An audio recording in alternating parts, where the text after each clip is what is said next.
India TV YouTube channel को subscribe करें और बेल आइकन दबाएं। तो आपको सीधा लिए चलते हैं राज्यसभा की संसदीय कार्रवाई में, जहां पर वेंकैया नायडू कुछ कह रहे हैं। तो इस वक्त की बड़ी खबर आपको बता दें, वेंकैया नायडू ने कहा राज्यसभा में जो हुआ उससे मैं दुखी हूं। राज्यसभा में भावुक हो गए वेंकैया नायडू। कल की आपने तस्वीर देखी जहां पर विपक्ष के नेता न सिर्फ टेबल पर चढ़े बल्कि उन्होंने रूल बुक भी चेयरमैन की सीट की तरफ उछाल दी। और आज राज्यसभा में वेंकैया नायडू ने अपना जब बयान पढ़ा तो उन्होंने सबसे पहले कहा कि मैं बहुत दुखी हूं, और वो काफी भावुक हो गए अपना ये बयान पढ़ते हुए। तो इस वक्त की बड़ी खबर आपको बता दें, राज्यसभा की कार्यवाही भी स्थगित कर दी गई है। इस वक्त की बड़ी खबर आपको बता दें, राज्यसभा में सभापति भावुक हो गए। वेंकैया नायडू ने कहा कि राज्यसभा में कल जो कुछ भी हुआ उससे वो बहुत दुखी हैं। आपको जानकारी दे दें, विपक्ष के सांसद न सिर्फ कल राज्यसभा में उन्होंने मर्यादाओं को तार-तार किया, उन्होंने न सिर्फ मेज पर चढ़कर नारेबाजी की, हंगामा किया, बल्कि राज्यसभा की रूल बुक को भी चेयरमैन की चेयर की तरफ उछाल दिया। जाहिर है राज्यसभा में हंगामा काफी हुआ।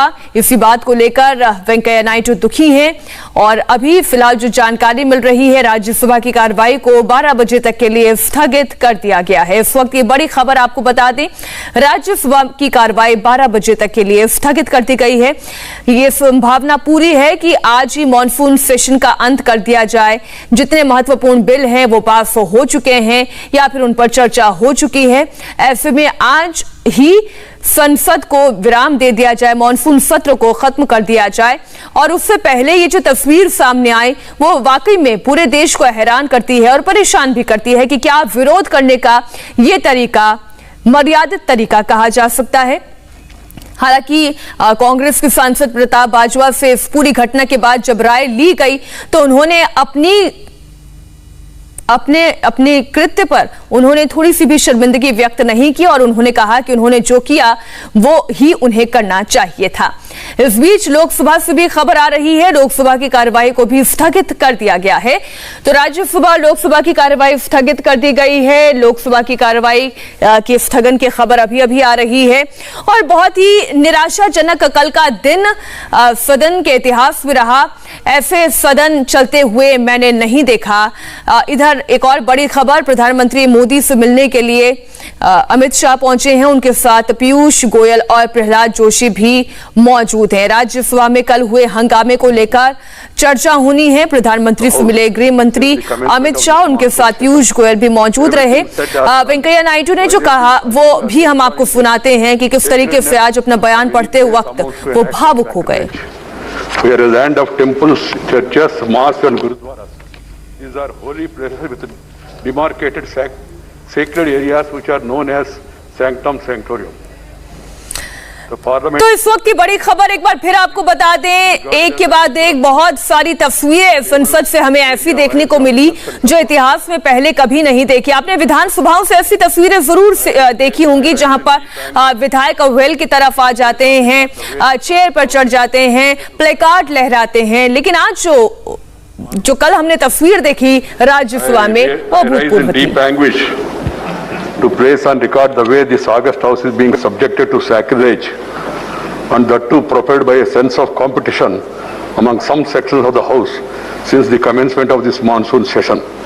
Everything said or done violating, hurting or destroying this sacredness of any place amounts to an act of sacrilege. We are a land of temples, churches, mosques and gurudwaras. These are holy places with demarcated sacred areas which are known as sanctum sanctorium. The parliament, the apex legislature of our country, is regarded as the temple of democracy. The table area where the officers and reporters of the house, the secretary general and the presiding officer are seated is considered as the holy sanctum sanctorium of the house. A certain degree of sacredness is attached to this place. In our temples, devotees are allowed only up to this sanctum sanctorium and not beyond. Entering this sanctum sanctorium of the House in itself is an act of sacrilege.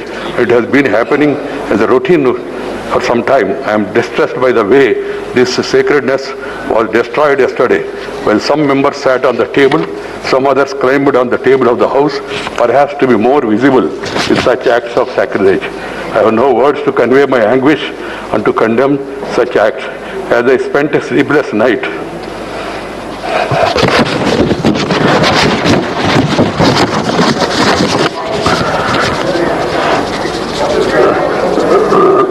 last night, I struggled to find out the provocation or reason for forcing this August House to hit such a low yesterday. A discussion on agriculture problems and solutions was listed. There can be difference of opinion and there can be a specific demand from anybody. They could have discussed it in the House, protested and voted against this thing. And you have got every right, members have got every right to demand for it, withdrawal also. But it is for the government to act. You can't force the government to do this or not to do this. Different kinds are admitted by chair. Language used by the list of business is drafted in such a way that it is acceptable to all sections of the House without denting the thrust of the issue to be discussed. It happened yesterday too, and the chair has been doing it for a year. I find it difficult to understand as to why the subject was listed in the list of business for yesterday would have prevented any member to raise any issue concerning the farm sector, including 3 farm bills that some members were keen to raise in the House and even demanding their withdrawal. Yesterday was a golden opportunity for the concerned members to have gone on record with their positions on all issues relating to the right of the farmers. But it was not to the, please have the decency at least, that the chair is saying something at least to hear it. You may not agree, that's a different matter. The positions on all issues to the right of farmers, but it was not to be, as the sole intention seems to be, not to allow the House to function. Sir, 35 bills have been passed. Right at the start of the proceedings of the House yesterday, I have cautioned them not to take up the listed discussion on farm sector. And then, what is worrisome, some members of the House have caught the sad moments of sacrilege in the House yesterday and posted it on the social media. By doing so, they only ended up showing the people to the extent which this August House can degenerate to the newfound competitiveness and aggressive disruption by some sectors. I was very sad.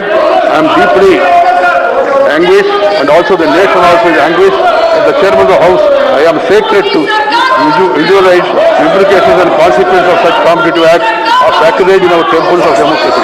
I earnestly appeal to the collective conscience of this House to seriously reflect on what happened yesterday, to explore the remedies.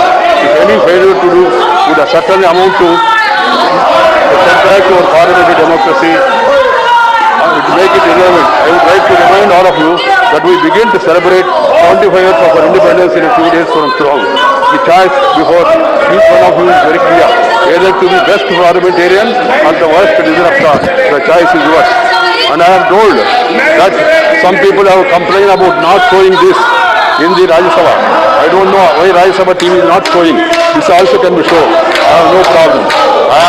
I don't want to run the House like this. I am adjourning the House to meet at 12 a.m.